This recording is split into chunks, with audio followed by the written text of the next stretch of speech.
ఓం సదాశివసమారంభాం వ్యాసశంకరమధ్యమాం అస్మదాచార్యపర్యంతాం వందే గురుపరంపరాం.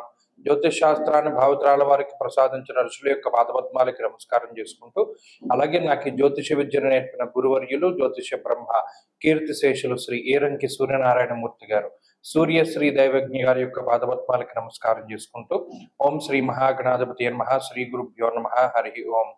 వీక్షకులందరికీ నమస్కారం. ఆగస్టు నెల 24వ తారీఖు లగాయతు ఆగస్టు 30 వరకు ఉండేటువంటి గ్రహగతుల ఆధారంగా ద్వాదశ రాసుల వారికి ఈ వారం ఏ విధమైనటువంటి శుభాశుభ ఫలితాలు కలగబోతూ ఉన్నాయో ఈ కార్యక్రమం ద్వారా తెలుసుకుందాం.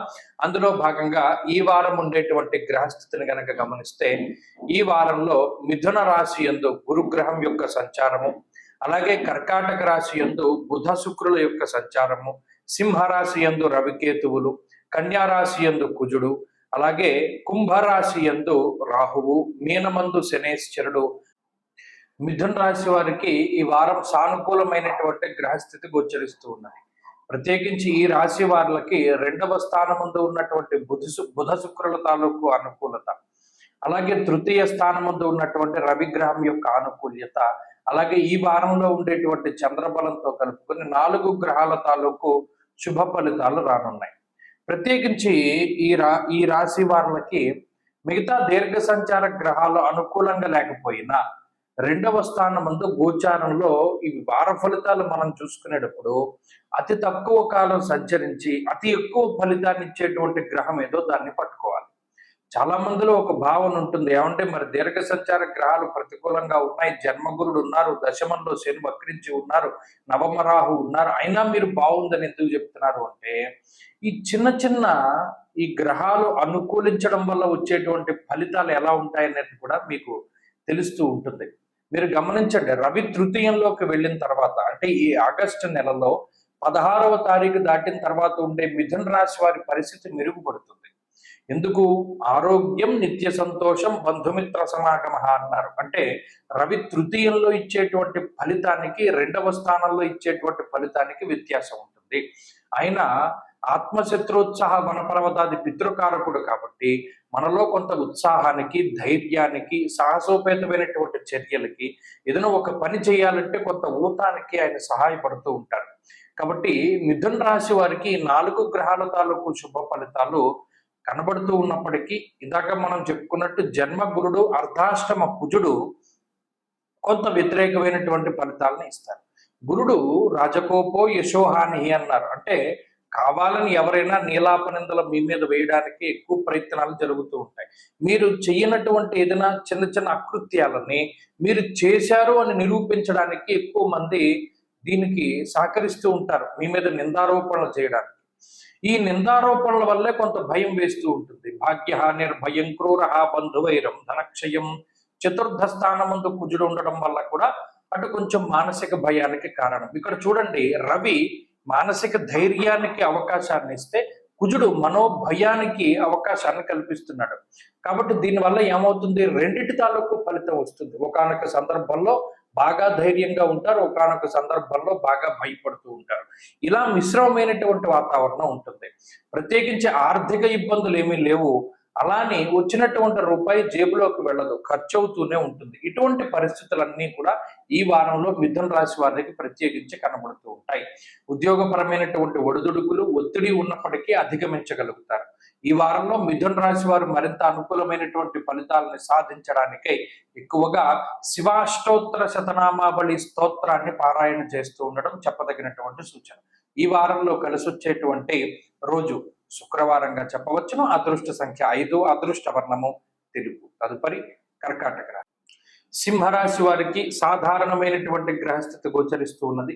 ఈ రాశి వారికి కేవలం గురుడు లాభస్థానమందు బలంగా ఉన్నారు తప్పితే వారంలో కొన్ని రోజులు యోగించేటువంటి చంద్రుడు, అనగా 2 గ్రహాల తాలూకు మాత్రమే శుభ ఫలితాలు వస్తూ ఉన్నాయి. ప్రధానంగా రాశ్యాధిపతి రవి జన్మరాశి సంచారము. చాలా మంది అనుకుంటారు సింహరాశ్యాధిపతి రవే కాబట్టి ఆయన జన్మరాశిలో సంచరిస్తే ఆయన గొప్ప యోగాన్ని కలగజేస్తాడని. కానీ అది పొరపాటు.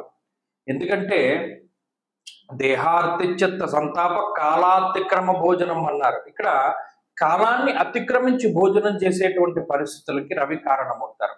అలాగే కొంచెం నీరసము, నిస్సత్వ, ఏదైనా ఎండ దెబ్బ తగలడానికి, లేదా ఏదైనా విటమిన్ డి డెఫిషియన్సీ వస్తుంది. కొంతమందిలో స్కిన్ ప్రాబ్లమ్స్ వస్తాయి, కొంతమందిలో ఏదో ఎముకలకి సంబంధించిన దెబ్బలు తగులుతాయి. ఇటువంటి వాటికి రవి ఎక్కువ అవకాశాన్ని కల్పిస్తారు. శరీరం ఎక్కువగా అలసిపోతూ ఉండడాన్ని రవి సూచిస్తారు. అలాగే ఉన్నతాధికారులతోటి వచ్చేటువంటి చిన్నపాటి సమస్యలకి ఈ గ్రహస్థితి కారణమవుతుంది. 2వ స్థానం ముందు ఎప్పుడైతే కుజుని యొక్క సంచారం ఉంటుందో, కేతువుతో కలిసి ఉన్నటువంటి కుజుని మీద శని దృష్టి పడుతుందో, అటువంటప్పుడు మాటపరమైనటువంటి సమస్యలు వస్తాయి. చాలా జాగ్రత్తగా మాట్లాడడం, సాధ్యమైనంత వరకు మౌనంగా ఉండడం చెప్పదగినటువంటి సూచన. ఎప్పుడైనా మాట పెరిగినప్పుడు తగ్గి మాట్లాడుతూ ఉండడం ద్వారా ఆ విపరీతమైనటువంటి పరిస్థితుల్ని కొంత అదుపులో పెట్టుకోగలుగుతారు. ఇది రాశి వారు దృష్టిలో పెట్టుకోవాలి.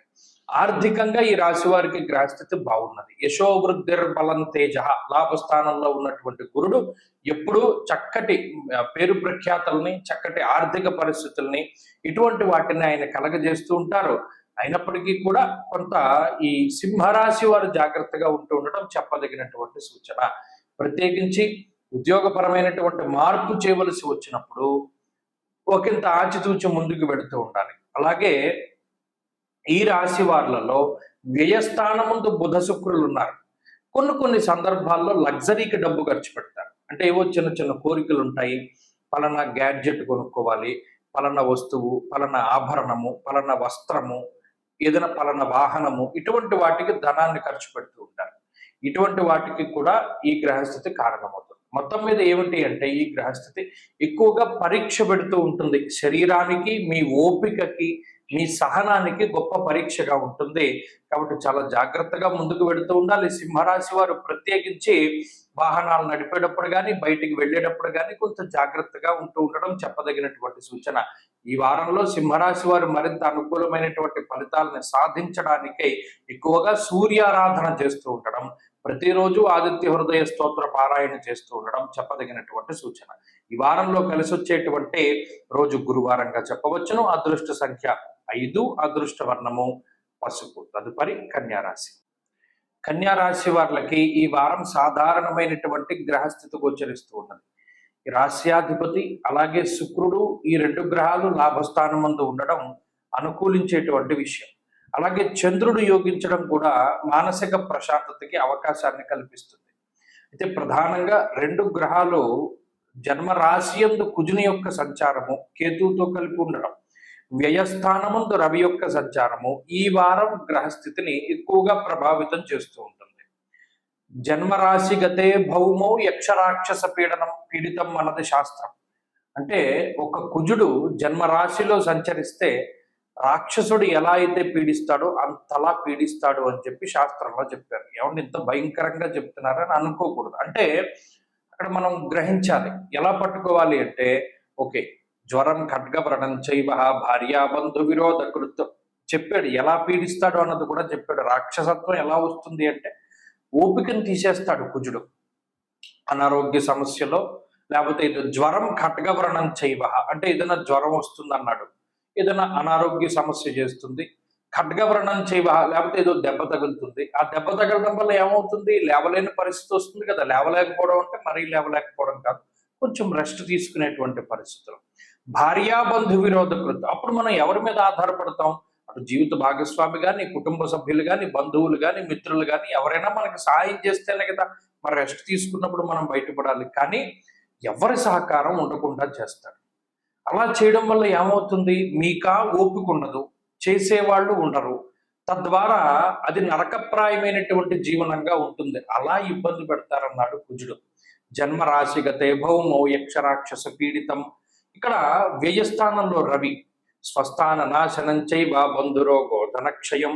అనవసరమైనటువంటి ఖర్చుకి, మీకు సంబంధం లేనటువంటి విషయాల్లో డబ్బు ఖర్చు పెట్టించేటువంటి పరిస్థితికి, బంధువులతో విరోధానికి, స్థానచలనానికి, ప్రయాణానికి, కాలాన్ని అతిక్రమించి భోజనం చేయడానికి, ఇటువంటి వాటికి రవి ఎక్కువ అవకాశాన్ని కల్పిస్తారు. అంటే ఈ 2 గ్రహాలు పీడించేటువంటి విధంగా మరి ఏ గ్రహము కూడా పీడించదు, ఒకేసారి పీడిస్తున్నాయి. కాబట్టి ఈ కన్యారాశి వారు ఏం చేయాలి అంటే ఆ 2 గ్రహాల తాలూకు పీడ నుండి బయటపడాలి. ఎలా బయటపడతామంటే, ఒకటి కుజగ్రహ అధిష్టాన దైవమైనటువంటి సుబ్రహ్మణ్యారాధన. రెండు, ప్రతిరోజు ఆదిత్య హృదయం చదవడం ద్వారా రవి తన యొక్క చెడు ఫలితాన్ని ఇవ్వడం మానేస్తారు. ఎవరైతే గట్టిగా భగవంతుడి యొక్క పాదాలు పట్టుకుంటారో, సుబ్రహ్మణ్యారాధన చేస్తారో వారికి గ్రహస్థితి బాధ ఉండదు. ఈ రెండు గ్రహాలు పీడించడం తగ్గితే లాభస్థానంలో ఉండేటువంటి శుక్రబుధుల అనుకూలత ఎక్కువగా కనబడుతుంది. తద్వారా ఆర్థిక ఆరోగ్య పరిస్థితుల్లో, ఉద్యోగ వ్యాపార పరిస్థితుల్లో ఉన్నతి కనబడుతుంది. ఈ విషయాలను దృష్టిలో పెట్టుకోవాలి. అలాగే ఈ వారంలో కలిసి వచ్చేటువంటి రోజు బుధవారంగా చెప్పవచ్చును. అదృష్ట సంఖ్య 5, అదృష్ట వర్ణము లేత ఆకుపచ్చ రంగు. తదుపరి తులారాశి.